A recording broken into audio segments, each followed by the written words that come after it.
चलिए। हाँ जी, सभी को नमस्कार। अपने जो रीट वालों के लिए, रीट या थर्ड ग्रेड का कहें, जो पीछे आए हुए पेपर हैं बोर्ड के, उसका अपने एनसीईआरटी की किताबों से व्याख्यात्मक हल जो कर रहे हैं एक एक ऑप्शन का, वो सीरीज स्टार्ट कर रखी है। आज अपनी दूसरी क्लास है। जिन्होंने पहली क्लास नहीं देखी वो भी देख ले में। हाँ जी, ये जो पेपर था 24 जुलाई 2022 को इवनिंग वाली पारी में शिफ्ट 4 का पेपर है, उसको अपने हल कर रहे हैं। पहला प्रश्न था हमारे सामने, वर्तमान रूप में उपलब्ध भगवान महावीर एवं उनके अनुयायियों की शिक्षाएं लगभग 1500 वर्ष पूर्व गुजरात के किस स्थान पर लिखी गई? इसका ठीक उत्तर है वल्लभी।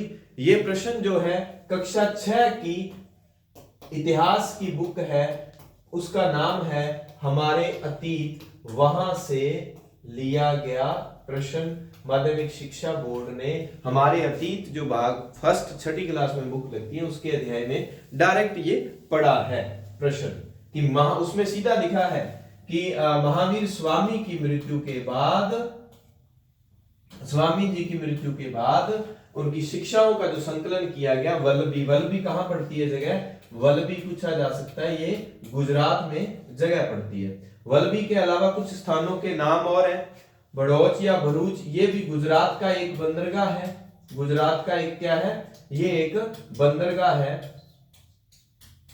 फिर हम बात करते हैं रंगपुर।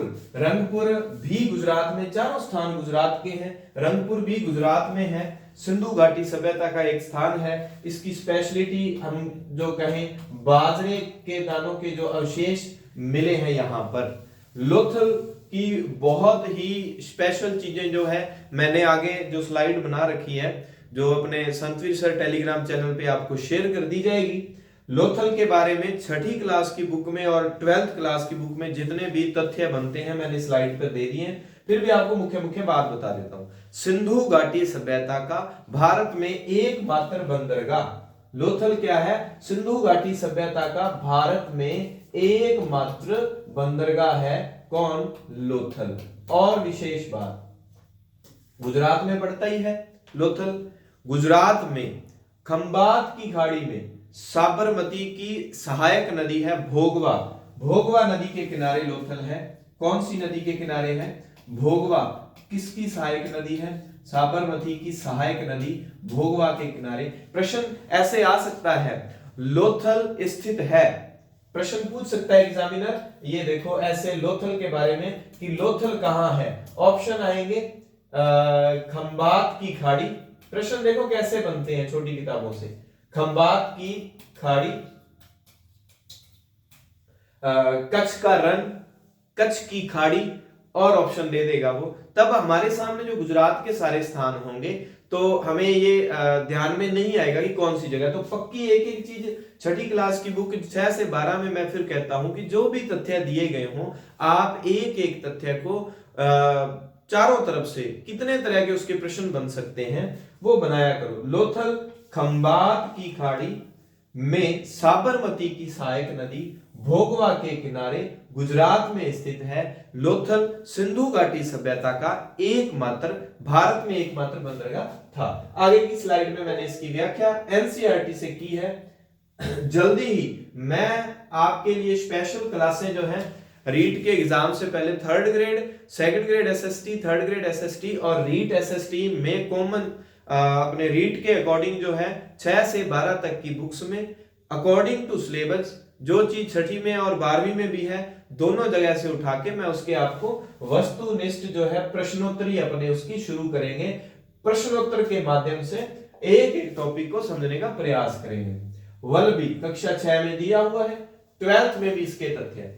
लोथल की बात करते हैं। लोथल का नाम आया है कालीबंगा व लोथल से अग्निकुंड के साक्ष्य मिले हैं। लोथल भोगवा नदी के किनारे साबरमती की उपनदी है, उसके किनारे स्थित है। अब देखो प्रश्न आ सकता है, अग्निकुंड के साक्ष्य मिले हैं। ए कालीबंगा, बी लोथल, सी धोलावीरा, डी कुछ और, ई ए व बी दोनों। तो देखो दो जगहों के नाम, एक एक को अच्छे से पढ़ लिया करो। मैं फिर कहूंगा गाइडों के चक्कर में ज्यादा ना पढ़ो, मूल किताब जो है उसके एक एक लाइन, एक एक तथ्य को अच्छे से आपने पढ़ना है। तो दो जगह से अग्निकुंड के साक्ष्य है। कालीबंगा हमारे राजस्थान में हनुमानगढ़ डिस्ट्रिक्ट में पड़ती है, लोथल जो है गुजरात में, सिंधु घाटी सभ्यता का एकमात्र बंदरगाह। खंबात की खाड़ी में स्थित लोथल बंदरगाह था। लोथल में बहुत ही इंपॉर्टेंट, वेरी इंपॉर्टेंट बात मैं कहूंगा स्पेशल, चाहे वो इतिहास व्याख्याता, second grade, third grade, REET कोई भी हो, स्पेशल बात है एक अलग, इसको मैं वेरी इंपॉर्टेंट लिख रहा हूं कि सिंधु घाटी सभ्यता की जो बस्ती होती थी, सिंधु घाटी सभ्यता की अगर हम बात करें, मैं यहां बना लेता हूं, ऐसे अगर आप बात करो, बस्ती जो है वो दो भागों में बंटी होती थी। सिंधु घाटी सभ्यता में बस्ती जो है वो दो भागों में बंटी होती थी। एक भाग को कहते थे दुर्ग टीला और दूसरे भाग को कहते थे नगर टीला। दूसरे भाग को क्या कहते थे? नगर टीला। दुर्ग टीला जो है वो ऊंचाई पर स्थित होता था, ये नगर टीला वो नीची जगह पर स्थित होता था। लेकिन सिंधु घाटी सभ्यता का एकमात्र अपवाद जो कि तीन भागों में बंटी हुई बस्ती है वो धोलावीरा है। तो साथियों आप एक काम करना, धोलावीरा जो है विश्व धरोहर सूची में सिंधु घाटी सभ्यता का एकमात्र स्थान है जिसको सम्मिलित किया गया है, उसकी एक एक बात को अच्छे से आप अध्ययन कर लेना, आप किसी भी ग्रेड की तैयारी कर रहे हो तो धोलावीरा इसका अपवाद कि वो तीन भागों में बंटा हुआ है। तो ये जो बस्ती होती थी ना वो क्या है, पूरी ऐसे किलेबंद हुआ करती थी, अलग अलग, कि दुर्ग की किलेबंदी अलग से की गई है, नगर की। इसका अपवाद देखो, लोथल में किले व निचले नगर के अलग अलग चार दीवारी नहीं थी। वहां ऐसे थी चार दीवारी, ये कहते हैं अलग अलग चार दीवारी नहीं थी, दोनों भागों को एक ही दीवार से घेरा गया था। तो पूछा जा सकता है सिंधु घाटी सभ्यता का ऐसा नगर जिसके एक ही चार दीवारी से जिसको घेरा गया हो। तो आप लोथल को, हालांकि धोलावीरा के बारे में भी 12th क्लास की एनसीईआरटी की बुक में नीचे कुछ तथ्य दिए गए हैं, तो मैं एनसीईआरटी में जो लिखा है वो आपको पढ़ाऊंगा, क्योंकि हमारे लिए ये ही बुक जो है फिर हम जो अपने रिट लगाते हैं तो यही अपने काम आएगी। तो धोलावीरा को भी उसमें सम्मिलित किया गया है जिसको एक ही चार दीवारी से घेरा गया हो। फिर बात करते हैं लोथल में आवासों के निर्माण के लिए कच्ची ईंटों का प्रयोग तथा नालियां पक्की ईंटों से बनाई गई थी। आगे की बात, तो आवासों के निर्माण के लिए कच्ची ईंटें हैं। कच्ची ईंटों से याद आता है एक प्रश्न कई बार आया है, ये सिंधु घाटी सभ्यता की दीनहीन बस्ती अपने जो हनुमानगढ़ में है, कालीबंगा को दीनहीन बस्ती कहा जाता है। हड़प्पा, मोहनजोदड़ो व लोथल से भंडार गृह मिले हैं। भंडार गृह जैसे अपने आज के समय में बात कर ले, धान मंडी जहां पर अनाज वगैरह किसान लेके जाते हैं, रखे जाते हैं, तो वैसा सा एक सीन बना हुआ था। भंडार गृह जो है वो हड़प्पा, मोहनजोदड़ो, लोथल, मैंने वो तथ्य लिए जहां पर लोथल की बात आई है। लोथल, मोहनजोदड़ो, हड़प्पा तीन जगहों से भंडार गृह के साक्ष्य मिले हैं। चनहुंदड़ो, लोथल व धोलावीरा, यहां फिर लोथल का नाम आया। लोथल के साथ और कौन सा? चनहुंदड़ो। चनहुंदड़ो ये दोनों देखो, हड़प्पा और मोहनजोदड़ो ये दोनों पाकिस्तान के हैं। हड़प्पा रावी नदी के किनारे, मोहनजोदड़ो सिंधु नदी के किनारे। हड़प्पा सिंधु घाटी सभ्यता का पहला ऐसा स्थल जिसकी खोज हुई थी दयाराम साहनी ने 1921 में या 22 में। लोथल जो है वो राजस्थान अपने गुजरात में है। फिर चनहुंदड़ो ये भी पाकिस्तान सिंध में है जहां से वक्राकार ईंटें मिली है। चनहुंदड़ो के अलावा गुजरात का लोथल और गुजरात का ही धोलावीरा जहां से छेद करने के उपकरण मिले हैं। ये देखो बंदरगाह के आसपास स्थित है। छेद करने के उपकरण के जो साक्ष्य मिले हैं दो गुजरात के स्थल हैं। और आप ना ऐसे कर लिया करो, चलो धोला ऐसे करके, चलो धोलावीरा या चलो वीरा, ऐसे आप ना फिक्स कर लिया करो ट्रिक बना के। चलो कहां? धोलावीरा, या कह दे चलो वीरा, तो आपको तीनों स्थान एक साथ मिल जाएंगे। तो यहां से क्या मिले हैं? यहां से छेद करने के उपकरण के साक्ष्य मिले हैं। हड़प्पा मोहनजोदड़ो लोथल से भंडार गृह के, ऐसे प्रश्न आ सकते हैं। जब सिंधु ये एनसीईआरटी के साक्ष्य है तो कोई भी प्रश्न टफ नहीं है, तो इसके अकॉर्डिंग अपने पढ़ेंगे कितना ही टफ प्रश्न आ जाए। देखो इतिहास के 14-15 प्रश्न आते हैं 60 नंबर में से, तो आप जुड़े रहें चैनल के साथ। अगर क्लास अच्छी लगती है तो ईमानदारी से उसको शेयर कर दिया करें और कमेंट में आप बताया करें आपको क्लास कैसी लगी और आपके कुछ सुझाव हो कि आपको आप जैसा सुझाव देंगे उसी तरह से करवाया जाएगा। फिर आपका कोई टॉपिक हो, जैसे साइको की मैं बात करूं कि मनोविज्ञान में आपको कोई चीज समझ नहीं आ रही, तो वो टॉपिक भी मैं छोटी छोटी वीडियो के माध्यम से आपको करवा दिया करूंगा। लोथल से मनके बनाने के कारखाने भी मिले हैं। अब मनके की बात एनसीईआरटी में लोथल के बारे में स्पेशल लिख दी है, लेकिन मनके की जब बात आती थी तो हम पहले गाइडों में चनहुंदड़ो को पढ़ा करते थे कि चनहुंदड़ो कहां पर है, ये स्थान कहां पर है, पाकिस्तान में। कहां पर? पाकिस्तान में, जहां से हम चनहुंदड़ो को एक औद्योगिक नगर कह सकते हैं, जहां पर आप मान लो कि फैक्ट्रियां लगी हुई थी, तो मनके बनाने के कारखाने चनहुंदड़ो आज तक गाइडों में ज्यादा बच्चे पढ़ते थे। एनसीईआरटी की बात करें, उसने हाईलाइट किया है लोथल को कि लोथल से भी मनके बनाने के कारखाने मिले हैं। तो लोथल के साथ चनहुंदड़ो में मनके, लोथल, धोलावीरा और चनहुंदड़ो छेद करने के उपकरण, इसके अलावा हड़प्पा, मोहनजोदड़ो और लोथल से भंडार गृह के साक्ष्य मिले हैं। अगले प्रश्न पर अपने चलते हैं। 2 नंबर प्रश्न, संघ में पुरुषों और स्त्रियों के रहने की अलग अलग व्यवस्था थी। यह हमें किस त्रिपिटक से, त्रिपिटक बौद्ध धर्म के जो 3 पिटक है उसके बारे में पीछे जो क्लास थी उसमें मैंने एक पेपर आपको हल करवाया था, जिसमें आपको एक एक के बारे में अच्छे से बता दिया था। ज्यादा ना बोलते हुए मैंने कहा था ध से धम और ध से धम है और द से दर्शन। द और ध एक ही वर्ग के हैं, त थ द ध। और विनय, नियम, विनय नियम, इसमें एक एक अक्षर में हम याद रखेंगे। स से सुत, स से शिक्षा। शिक्षा को हम बोलेंगे तो शिक्षा और लिखेंगे शिक्षा। स से सुत, स से शिक्षा। ऐसा ही प्रश्न आएगा, बौद्ध धर्म की शिक्षाएं किसमें है? सुत पिटक में। बौद्ध धर्म के नियम, संघ में लोग अलग अलग रहते थे, उनके नियम विनय। और बौद्ध धर्म का जो दर्शन है वो कहां है? अभिधम्म में दर्शन है। चलिए आगे का प्रश्न अपने देखते हैं।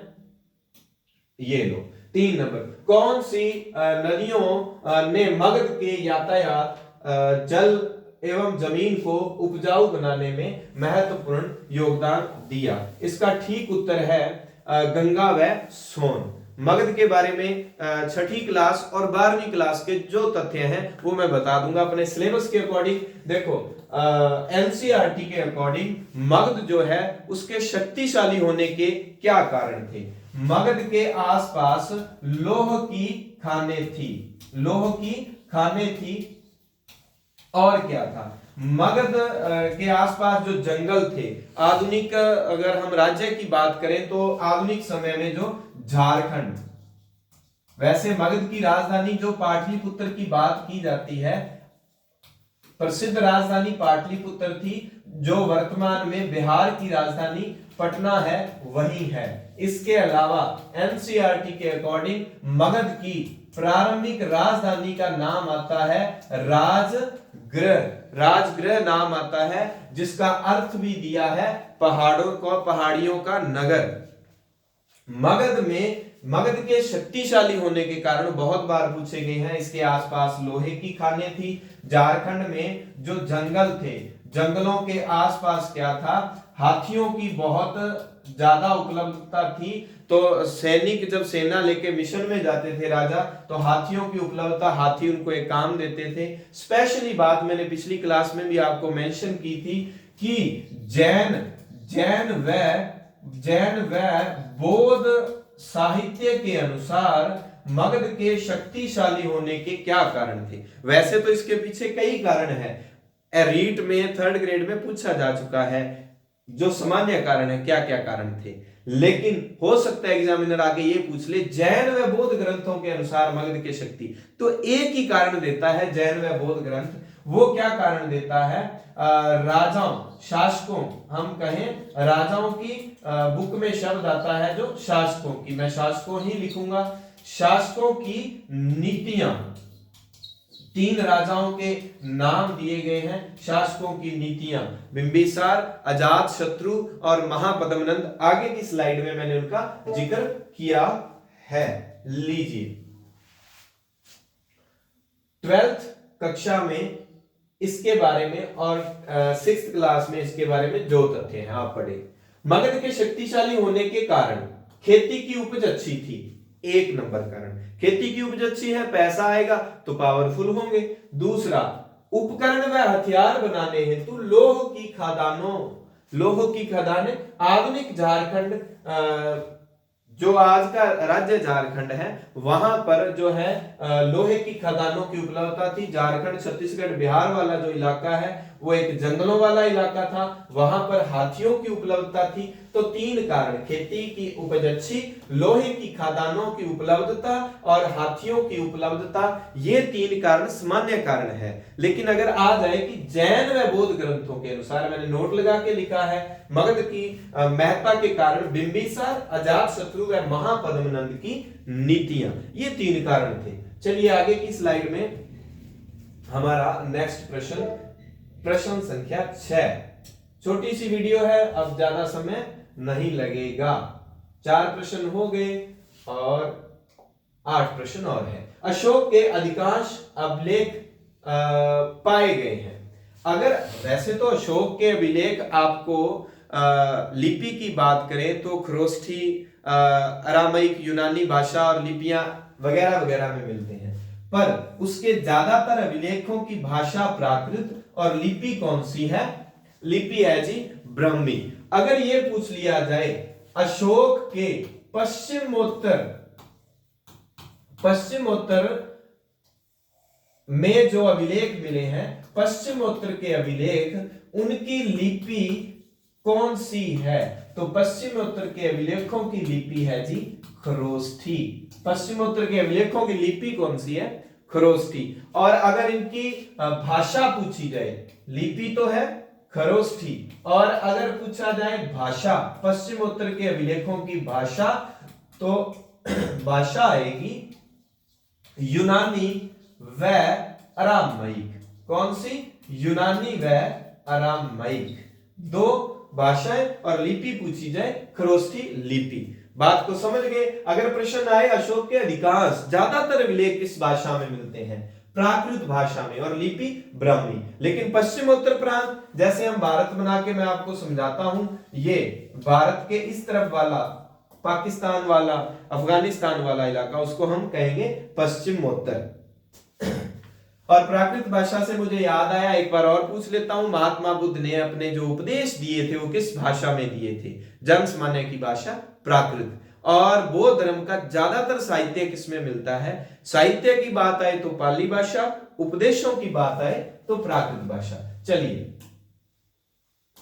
आगे की स्लाइड में हमारा ये इसी प्रश्न की व्याख्या में मैंने लिख दिया, अशोक के पश्चिमोत्तर से मिले अभिलेख यूनानी व अरामाइक भाषा तथा खरोष्ठी लिपि में है। भाषा और लिपि दोनों को अच्छे से आपने देखना है कि ब्राह्मी लिपि में है और प्राकृत भाषा में है। यहां खरोष्ठी लिपि है, यूनानी और अरामाइक भाषा में है। प्रश्न संख्या 5। वह कौन सा भूभाग था जो ब्राह्मणों को दान दिया जाता था तथा उनसे भूमि कर व अन्य प्रकार के कर राजा द्वारा नहीं वसूले जाते थे? ये प्रश्न जो है गुप्त काल अपने जो चैप्टर लगता है उसका मान सकते हैं। ब्राह्मणों को दिया जाने वाला जो दान होता था अग्रहार था। इसकी स्पेशलिटी देखो, प्रश्न में ही ढूंढो, उनसे भूमि कर व अन्य प्रकार के कर राजा द्वारा नहीं लिए जाते थे। तो अग्रहार उनको भूमि दी जाती थी, और भी क्या स्पेशलिटी थी? एक तो ब्राह्मणों से, इस समय ब्राह्मणों से किसी प्रकार के कर जो है राजा द्वारा नहीं लिए जाते थे। और दूसरी बात, जो ब्राह्मण लोग थे, ब्राह्मणों को स्थानीय लोगों से कर वसूलने का भी अधिकार था। ब्राह्मणों को स्थानीय लोगों से कर वसूलने का अधिकार भी था। Dash dash. बात को समझ गए हैं, लिख लेना। आप कोई वीडियो में से लिख रहा हो या आप स्क्रीनशॉट लेके लिख रहे हो। बाकी पीपीटी संतवीर सर टेलीग्राम चैनल जो है डिस्क्रिप्शन में मेंशन होगा, लिंक या पिन कर देंगे, उससे देख लेना। 9 नंबर, ये ब्राह्मणों से भूमि कर या अन्य कर नहीं वसूले जाते थे। ब्राह्मणों को स्वयं स्थानीय लोगों से कर वसूलने का अधिकार था। सत्य असत्य में ऐसी बातें आ सकती है। हाँ जी, 10 नंबर प्रश्न, सॉरी 6 नंबर प्रश्न, 10 नंबर स्लाइड है हमारी। प्रयाग प्रशस्ति की रचना समुद्रगुप्त के राज कवि हरिसेन ने किस भाषा में की थी? तो ये प्रयाग प्रशस्ति जो है वो संस्कृत भाषा में है। अब देखो सारे के सारे तथ्य यहां आ जाते हैं। प्रयाग प्रशस्ति, इसका लेखक कौन है? हरिसेन। हरिसेन किसका राज कवि था? समुद्रगुप्त का। प्रश्न और बन सकता है, प्रयाग प्रशस्ति से किस राजा के बारे में जानकारी मिलती है? समुद्रगुप्त। समुद्रगुप्त की विशेष बात, इसे भारत का नेपोलियन कहा जाता है। और विशेष बात, कौन सा ऐसा शासक जिसे सिक्कों पर वीणा बजाते हुए दिखाया गया है? संगीत से प्रेम करने वाला, सिक्कों पर वीणा बजाते हुए इसका चित्र है। इसी 6ठी क्लास की बुक में जिक्र है, वीणा बजाते हुए चित्र। वो स्टोरी जब शुरू होती है कि एक क्लास 7वीं या 6ठी क्लास का बच्चा है, उसको अपने स्कूल में एक राजा का रोल करना है और वो क्या कर रहा है, अपनी पोशाक पहने हुए है और उसको एक वीणा दी गई है। तो बच्चों के मन में जिज्ञासा आती है कि ऐसा कौन सा राजा है जो उसके चित्र जो है, उसकी जो सिक्कों पर उसे वीणा के साथ दिखाया गया, तो वो कौन सा राजा था? समुद्रगुप्त, भारत का नेपोलियन, और सिक्कों पर वीणा बजाते हुए दिखाया गया है। प्रयाग प्रशस्ति जो है संस्कृत भाषा में समुद्रगुप्त के दरबारी राजकवि हरिसेन ने लिखी थी। देखो, एक तो प्रयाग प्रशस्ति का लेखक और एक हर्षचरित का लेखक, मुझे नहीं पता, बच्चों को बहुत कंफ्यूज करते हैं। ये हरिसेन और एक बाणभट्ट। बाणभट्ट ने कौन सी किताब लिखी है? उसने लिखी थी हर्षचरित। बाणभट्ट ने लिखी है हर्षचरित। मुझे नहीं पता, लेकिन जितने भी स्टूडेंट से रूबरू हुआ हूं, जो मैं टेस्ट बनाता हूं, उसमें बच्चों को, 12th तक के बच्चों की बात कर रहा हूं, बड़े कंफ्यूज होते हैं। बाणभट्ट का लेखक वो हरिसेन को बना देते हैं, प्रयाग प्रशस्ति का लेखक वो बाणभट्ट को, भगवान जाने कैसे। आप थोड़ा सा इसका जो है, पता नहीं ये शायद कौन ही कंफ्यूज कर देता है उनको, आप थोड़ा सा देख लेना कि प्रयाग प्रशस्ति हरिसेन की है और बाणभट्ट ने हर्षचरित लिखी है। और दूसरा, हरिसेन ने प्रयाग प्रशस्ति में समुद्रगुप्त को उसको यम, कुबेर, वरुण के समान, पता नहीं क्या क्या उपाधियां उसने दी है। इसकी देखो व्याख्या, इलाहाबाद स्तंभ। प्रयाग प्रशस्ति का अन्य नाम इलाहाबाद स्तंभ लेख भी है, क्योंकि इलाहाबाद का ही नाम बदल के प्रयागराज किया गया है। प्रशस्ति जो है संस्कृत में राजकवि ने लिखी है। समुद्रगुप्त को क्या क्या कहा गया है? कि वो कुबेर के समान है, वरुण के समान है, इंद्र के समान है और यम के तुल्य है। नेक्स्ट प्रश्न, शुंग वंश की स्थापना किस मौर्य सेना नायक द्वारा की गई थी?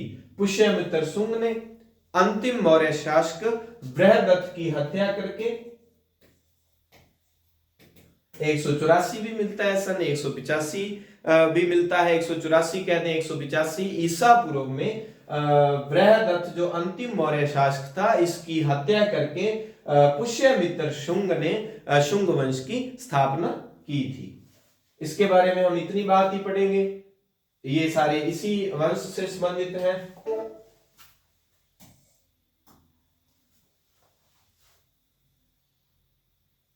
कनिष्क का राज कवि चुने जिसने बुद्ध की जीवनी, बुद्ध चरित्र की रचना की थी। तो किसने की है बुद्ध चरित्र की रचना?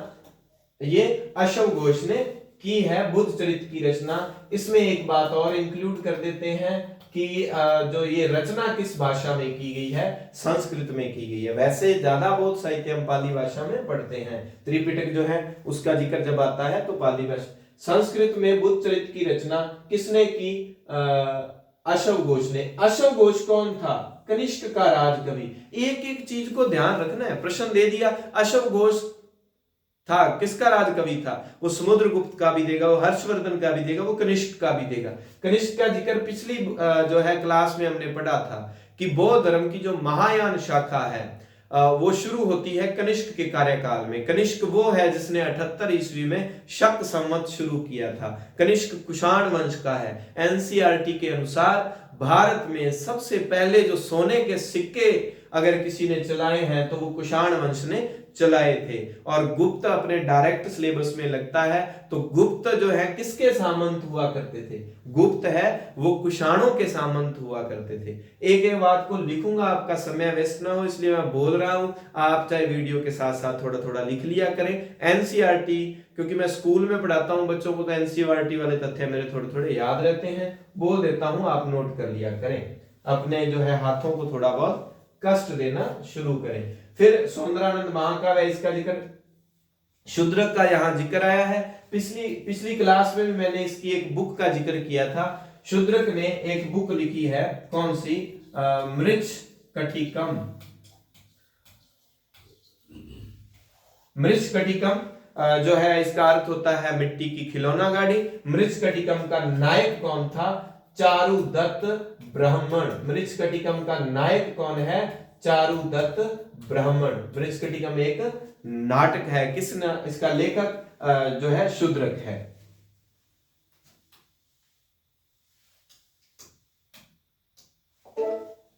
लो भाई, अब इसमें थोड़ी सी व्याख्या जो है की गई है। कनिष्क का राज्यारोहण जो है वो यहां लिखा नहीं गया, वो 78 ईस्वी में हुआ था। राजकवि इसका अशव घोष था। भारतीय उपमहाद्वीप में स्वर्ण सिक्के जारी करने वाले प्रथम जो शासक थे वो कुषाण शासक थे।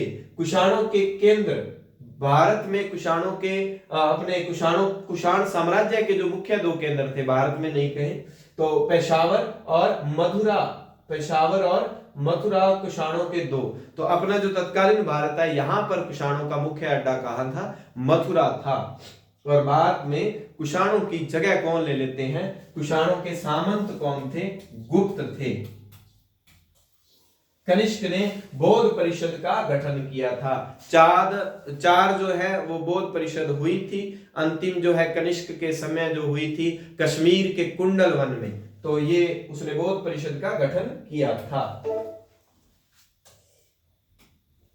प्रश्न संख्या 9, मुगल प्रांतों में एक प्रशासनिक प्रमंडल कौन सा था?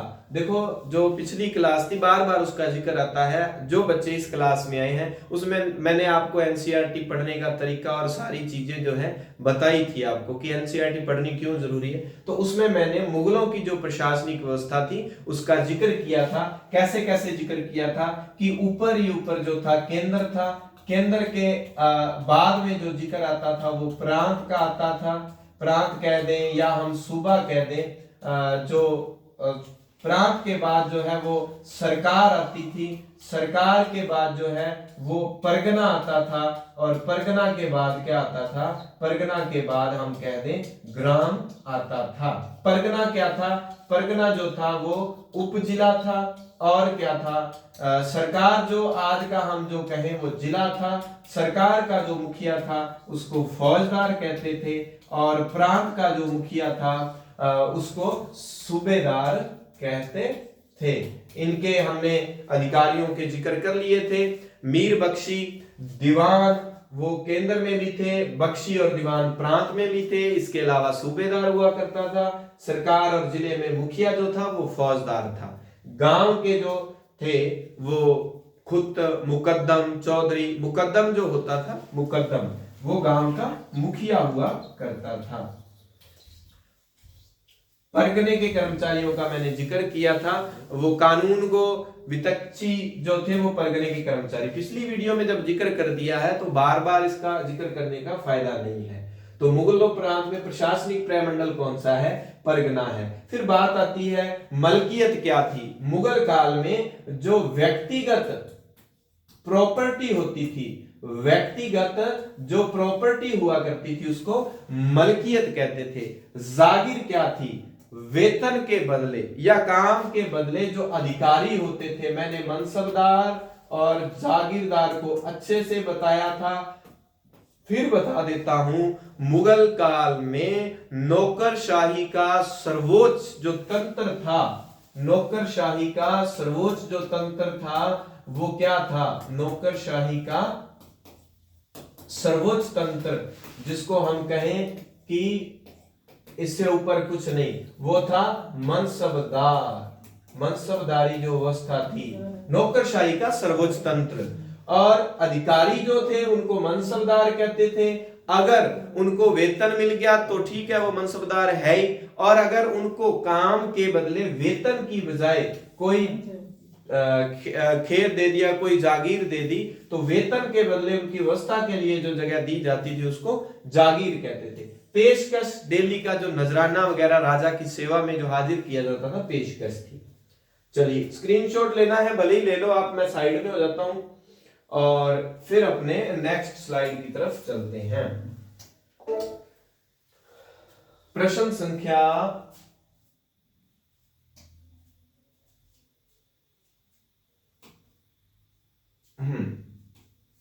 16। हाँ जी, बहुत इंपॉर्टेंट प्रश्न है जो कि स्टूडेंट्स को बहुत ज्यादा कंफ्यूज करते हैं। अलवार संतों का एक मुख्य काव्य संकलन जिसे तमिल वेद के रूप में भी जाना जाता है। अभी थोड़ा सा ना इस प्रश्न का उत्तर नलईरा दिव्य प्रबंधन है, कोई बात नहीं, उससे पहले मैं आपको बताता हूं। भक्ति आंदोलन चला था, हमारे भक्ति और सूफी आंदोलन चलते हैं।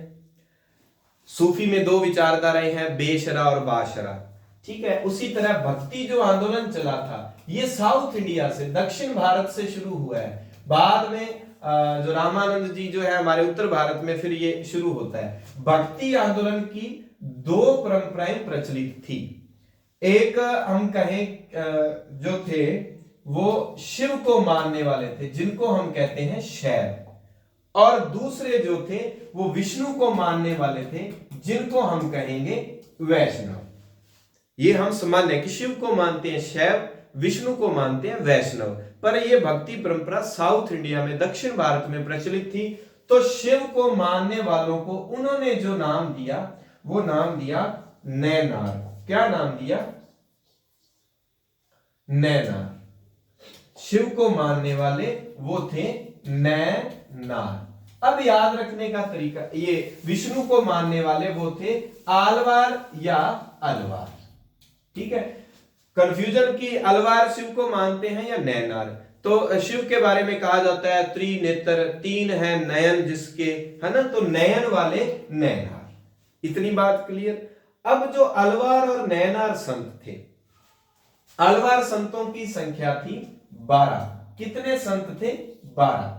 एनसीईआरटी में 12 का जिक्र आया है। नैनार संतों की संख्या का एनसीईआरटी में जिक्र नहीं, वैसे आपके लिए बता देता हूं, इनकी संख्या थी 63। अब जो नैनार संत थे उनका भी एक ग्रंथ था और अलवार संतों का भी एक ग्रंथ था। एक एक तो वो तथ्य हमारे लिए इंपॉर्टेंट हो जाता है। दूसरा हमारे लिए इंपॉर्टेंट हो जाता है कि जो अलवार संत कौन से हैं, नैनार संत कौन से हैं। 12th क्लास की बुक में इसके बारे में दिया गया है, 7th में भी जिक्र मिल जाएगा। फिर जो है इनमें स्पेशल कि एक स्त्री भक्त का नाम बताना है जो विष्णु को मानती है, यानी कि अलवार शाखा की है। एक स्त्री भक्त का नाम बताना है जो शिव को मानती है, यानी कि नैनार शाखा का। ये स्पेशल चीजें हैं, उनका मैं जिक्र कर देता हूं। देखो अब ये आपका प्रश्न, अलवार संत कितने? 12। उनका मुख्य काव्य संकलन जिसे तमिल वेद भी कहते हैं, इसका नाम था नलईरा दिव्य प्रबंधम। नलईरा दिव्य प्रबंधम। तो दिव्य दिव्य दिव्य को याद रख लेना, दिव्य दृष्टि, दिव्य, और इसमें लय का नाम आया, देखो नल, नल, अल, नल, अल, नल, अल। नल किनका है? अलवारों का। फिर बात आती है कि नैनारों का कौन सा है? तवरम। ये रहा नैनारों का मुख्य काव्य संकलन जो है वो तवरम है। अब तवरम की मैं बात करूं उसमें तो 12 संतों का काव्य संकलन है अलवार में। नैनारों का काव्य संकलन जो किसने किया या किन की रचनाएं हैं, 3 नैनार संतों के नाम एनसीईआरटी में दिए गए हैं, अपार, सबंदर, अपार, सबंदर और सुंदरार, अपार, सबंदर और सुंदरार, अपार, सबंदर, दमादम, मस्त, कलंदर। तो ये सबंदर, कलंदर, सुंदरार, अपार, ये सारे कौन से हैं, नैनार संत हैं। और इनका जो काव्य संकलन है ये तवरम कहलाता है। और अलवारों का नल का अल का नल, तो नलईरा दिव्य प्रबंधन किनका है, अलवार संतों का। अगर बात फिर आप कंफ्यूज हो रहे हो तो वीडियो को थोड़ा सा बैक करके भक्ति परंपरा मैंने आपको इत्मीनान से बात बताई है, इसको दोबारा से देख लेना। फिर बात आती है कि तोंदरा डिपोदी कौन था, ये एक ब्राह्मण था अलवार शाखा का।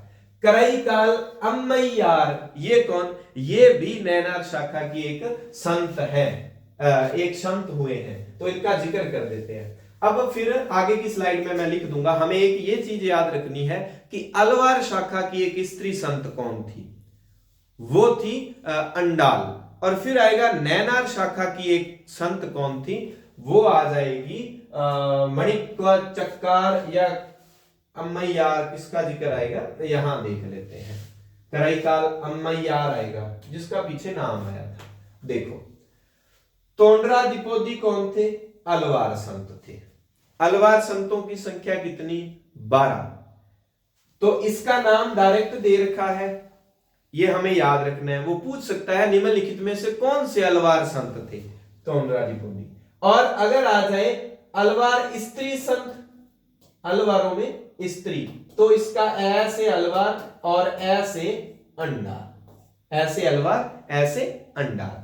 फिर बात आ जाती है, ये देखो अलवार विष्णु या वैष्णव की प्रेयसी किसको कहा जाता है, अंडाल को। प्रश्न आ सकता है निम्नलिखित में कौन सी विष्णु की प्रेयसी कहलाती थी स्त्री संत। ऑप्शन आ जाएंगे मणिक्व चक्कार, ये अंडाल, या 2 नाम और दे देंगे, है ना। इनके ग्रंथों के नाम भी ऐसे हैं, आपको पता ही नहीं चलेगा संत का नाम है या ग्रंथ का नाम है। तो जो अलवार में ऐसे अलवार ऐसे अंडाल। फिर नलईरा दिव्य प्रबंधन, इसका अर्थ क्या है, एनसीईआर ये ना जो है बोर्ड एग्जाम हुआ था 12वीं का, उसमें नलईरा दिव्य प्रबंधन डैश डैश देके 12 अलवारों की रचनाओं का संकलन है। तो नलईरा दिव्य प्रबंधन का अर्थ क्या है, 4000 पावन रचनाएं, सथनाएं नहीं है, ये है रचनाएं, 4000 पावन रचनाएं। नलईरा दिव्य प्रबंधन जो शब्द है इसका अर्थ है ये 12 अलवारों की रचनाओं का 10वीं सदी में, हो सकता है तो एग्जामिनर थोड़ा टफ बना दे, सत्य सत्य की बातें दे दे और उसमें लिख दे नलईरा दिव्य प्रबंधन जो है 12 अलवार संतों की रचनाओं का संकलन है, जिसका संकलन 8वीं सदी में किया गया। तो हमें क्या पता, ये एक एक शब्द को इस तरह से, एक शब्द को बारीकी से उसका अध्ययन करना है। 10वीं सदी का संकलन, इसको तमिल वेद भी कहा जाता है। फिर बात आ जाती है, एक ऑप्शन जो दिया गया था तवरम। तवरम क्या है, तवरम अपार, सबंदर, सुंदरार, ये कौन है, नैनार भगत हैं, नैनार संत हैं। इन भक्तों की कविताओं का जो संग्रह है उसको तवरम कहते हैं। ये आ गई। करईकाल अम्मैयार कौन थी, ये थी नैनार यानी कि शैव स्त्री भक्त। तो अब आपने क्या काम करना है, भक्ति धारा की 2 शाखाएं, अलवार नैनार। अलवार विष्णु को मानते, नैनार शिव को मानते। अलवार संतों के नाम, वो 12 जो संत हुए हैं उनका जो काव्य संकलन है उसको नलईरा दिव्य प्रबंधन कहते हैं। नैनारों के काव्य का संकलन है उसको तवरम कहते हैं। और ये अपार, सबंदर और सुंदरार की रचनाएं, एक एक स्त्री भक्त दोनों की। अलवारों की स्त्री भक्त जो है वो अंडाल है और नैनारों की स्त्री भक्त जो है वो है करईकाल अम्मैयार। चलिए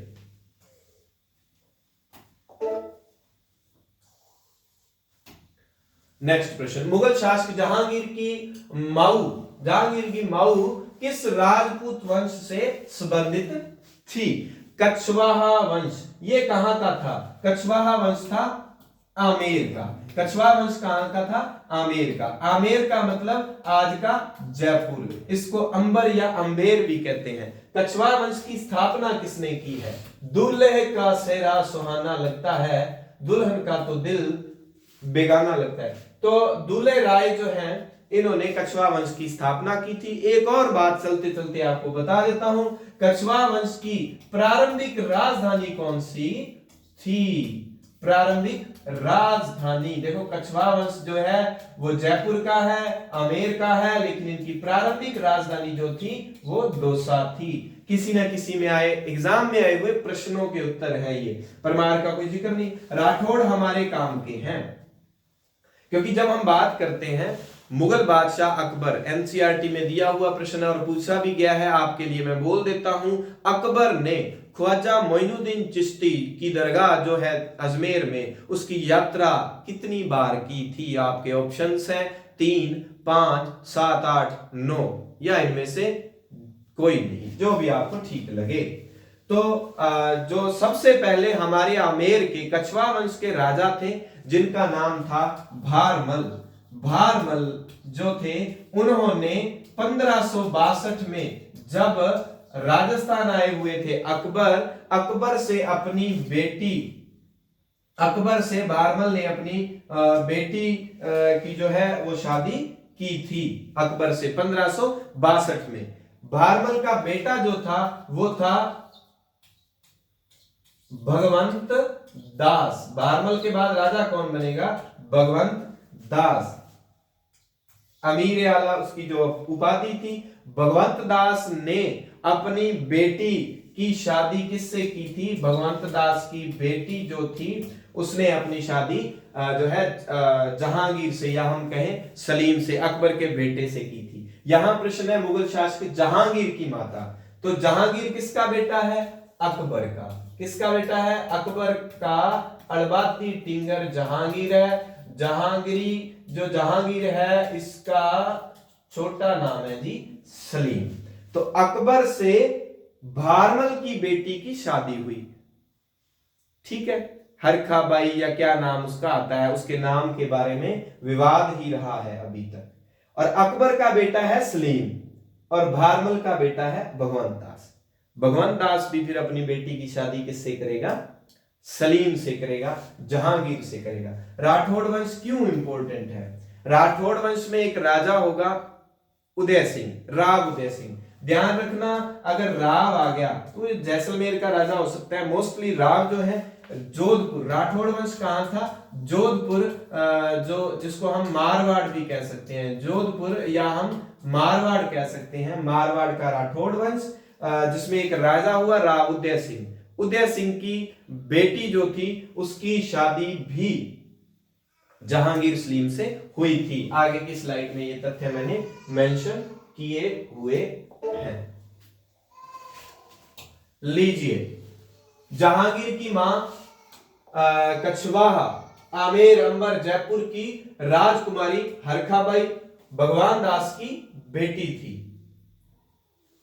शाहजहां की मां मारवाड़ की राठौड़ राजकुमारी जिसका नाम है मानवती जगत गोसाई।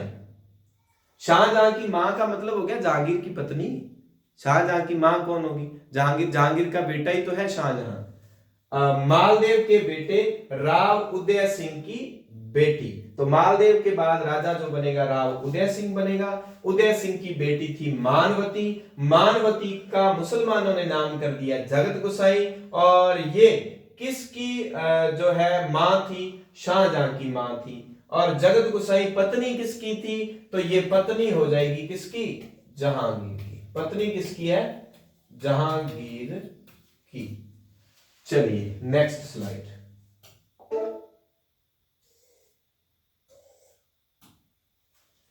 12 नंबर स्लाइड, 12 नंबर प्रश्न। और इसके बाद एक प्रश्न रहेगा। ये फल एक शब्द और था इसमें एनसीईआरटी में दिया हुआ। वो प्रश्न वाले ने जब प्रश्न बनाया तो गिलास फल लगाया ही नहीं। ये गिलास फल एक दिन हमारे ही मुंह में आकर गिरेगा। 1851 में गवर्नर जनरल लॉर्ड डलहौजी ने यह कथन किस रियासत के बारे में कहा था? ये सीधा सीधा मैं आपको उत्तर बता देता हूं, इसका उत्तर था अवध।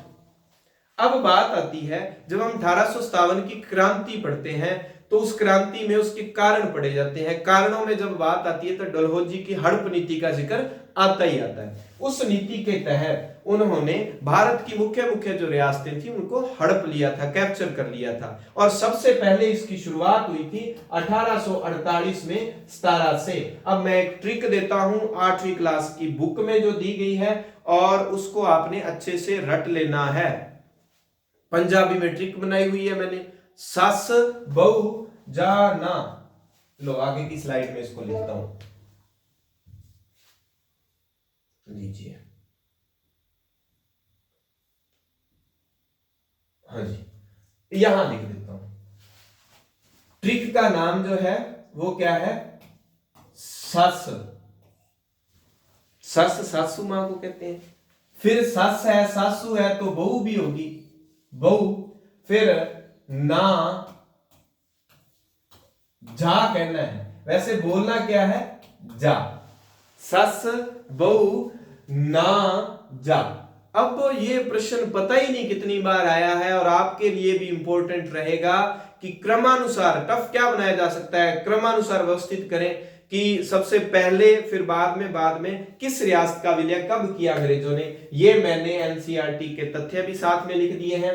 सै से सतारा, दूसरे सै से संबलपुर, ये 48 में है, ये 1850 में है। सुजान राय यहां का राजा था, एनसीईआरटी में इसका जिक्र आया हुआ है।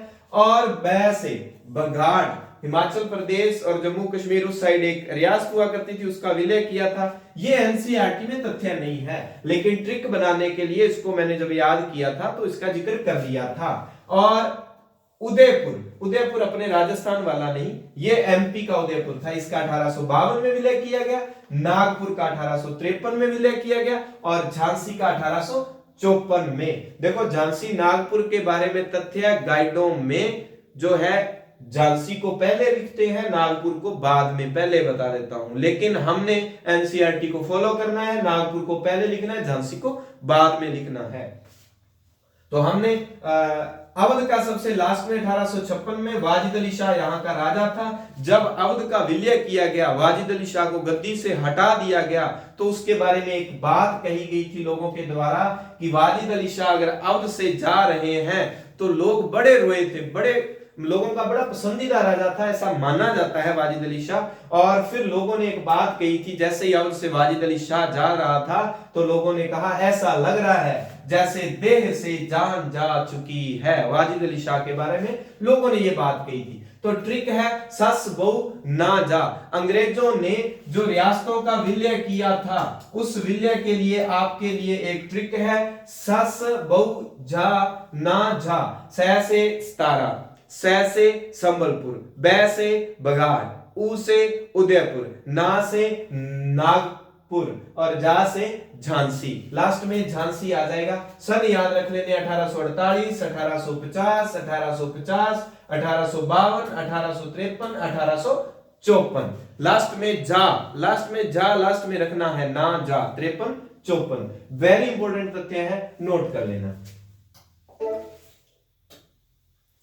नेक्स्ट प्रश्न, प्रत्यक्ष कार्रवाई दिवस हेतु कौन सा दिन निर्धारित किया गया था? तो इसके लिए दिन निर्धारित किया गया था 16 अगस्त 1946।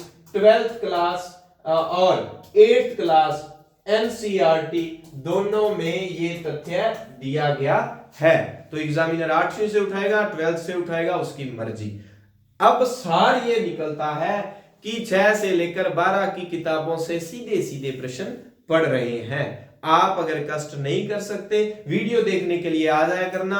एनसीईआरटी में हिस्ट्री का जो पार्ट है आपके 15 क्वेश्चन, वो तो मैं एनसीईआरटी से आपको करवा दूंगा। क्लास अच्छी लगती है तो शेयर जरूर कर दिया करो। आपके अच्छे अच्छे कमेंट जो है वो मेरे को मोटिवेट करेंगे। आप कमेंट में जो आपको जैसी क्लास लगती है, आज इस क्लास को कंटिन्यू रखना है नहीं रखना, थोड़ा सा मेरे हौसला अफजाई के लिए ये काम कर दिया करें, ताकि अपनी जो शुरुआत अच्छी हुई है, अच्छी को अपने बेहतर को और बेहतरीन कर लें। धन्यवाद। जय हिंद, जय भारत।